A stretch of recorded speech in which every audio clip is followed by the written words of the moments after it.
Right, guys, Arsenal have just beaten West Ham by 2 goals to 0, and it was a good performance by Arsenal. I didn't expect them to win so easily, to be honest. I thought West Ham would have made quite a tough game of it, especially how West Ham went into the game knowing that an Arsenal win would see West Ham slip out of the top four and Arsenal move into the top four.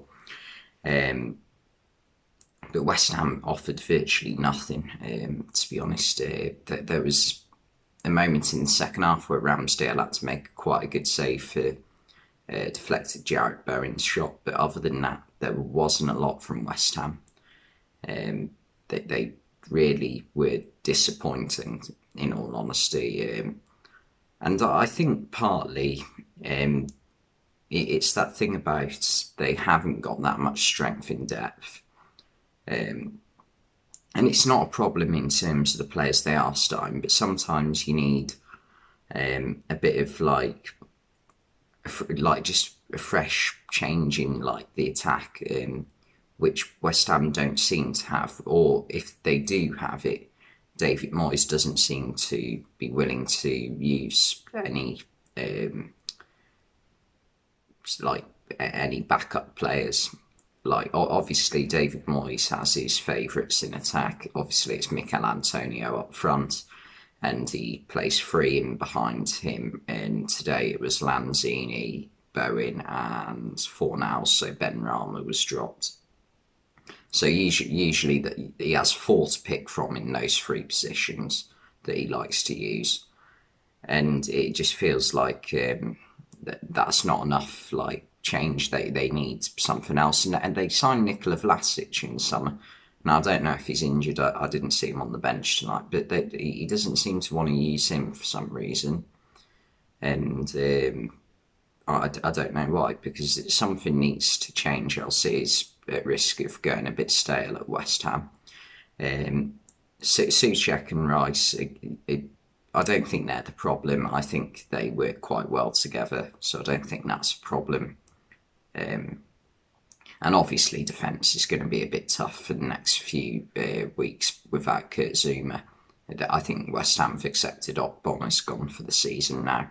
But until the January transfer window opens, it's going to be a bit tough. But I didn't think West Ham's defence was the problem today.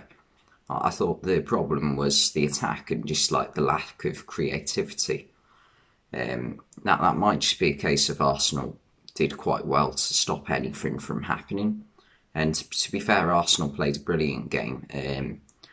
Emile Smith-Rowe was on the bench today. He's only just coming back from injury. And I was thinking, after watching the Everton game last week, could just be another performance from Arsenal where it's a bit stale. They did beat Southampton 3-0 at the weekend. I didn't watch it. I watched the Liverpool game.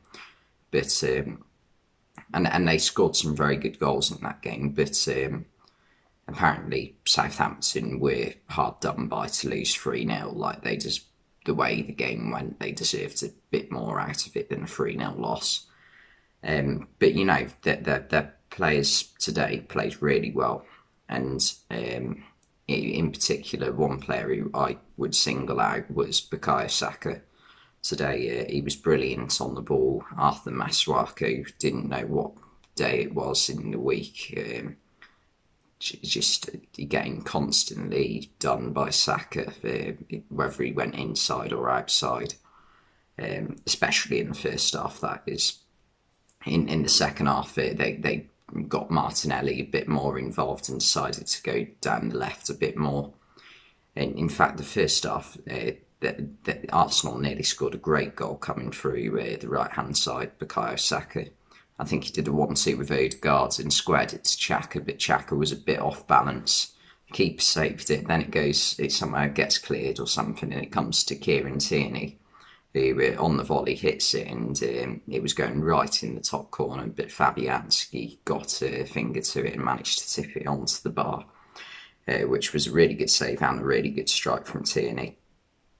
And it didn't take long in the second half for Arsenal to take the lead, coming through Martinelli. Lovely ball through by Lacazette, and Martinelli produced a really composed, cool finish into the bottom corner to make it 1-0. And West Ham just never looked like troubling Arsenal, really. And then there was the penalty incident with about 20 minutes to go. Lacazette was sort of played through, and Kufal made a tackle on him. When I watched it, I thought, good tackle by Kufal. He's got the ball.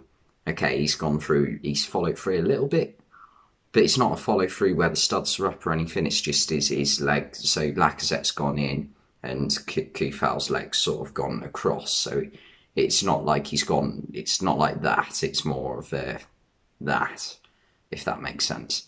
And Kufal definitely got the ball, and it wasn't dangerous. So for me, never a penalty in a million years. I was thinking, how on earth's the ref given a pen first hand? But what amazed me even more was how on earth has VAR not been able to overturn it, because it's a clear and obvious error. Absolutely amazing. Kufal got a second yellow card for it, which was ridiculous. Just bizarre. And Lacazette took the penalty. It was quite a good penalty, to be fair to Lacazette. Nothing wrong with it. Just a brilliant save by Lucas Fabianski.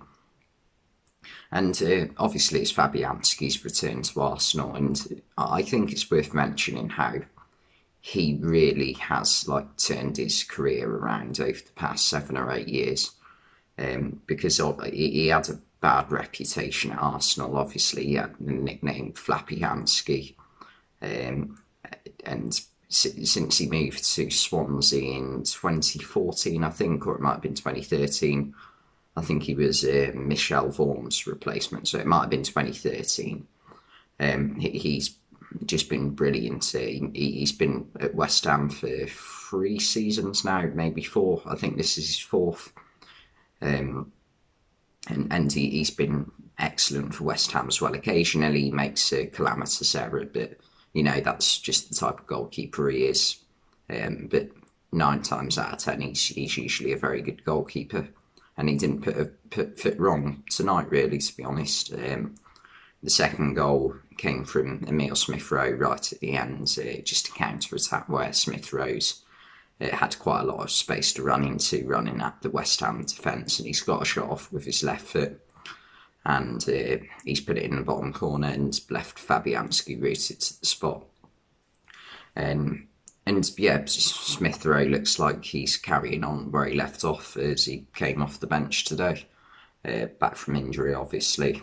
And that made it 2-0 to Arsenal, and that was game over, really. And Arsenal are looking like a really good side at the moment, and probably are at the moment the favourites for the 4th spot, especially since West Ham's form since the international break in November has really dropped off. I can't remember all of the results, but I think they lost 1-0 to Wolves. They beat Chelsea 3-2, which was a very good result. Obviously lost today, and I think they've had another couple of games which on paper you think they should have won, and they played Man City as well, lost to Man City. That's a tough game, especially away from home in the snow. But yeah, it has dropped off definitely since the international break for West Ham, and that's because of injuries in defence. Partly it's because you could argue it's gone a bit stale up front, which I would definitely make that case. But yeah, Arsenal were very good tonight. West Ham weren't. Basically summed it up in a sentence there. So thanks for watching, and I'll see you next time.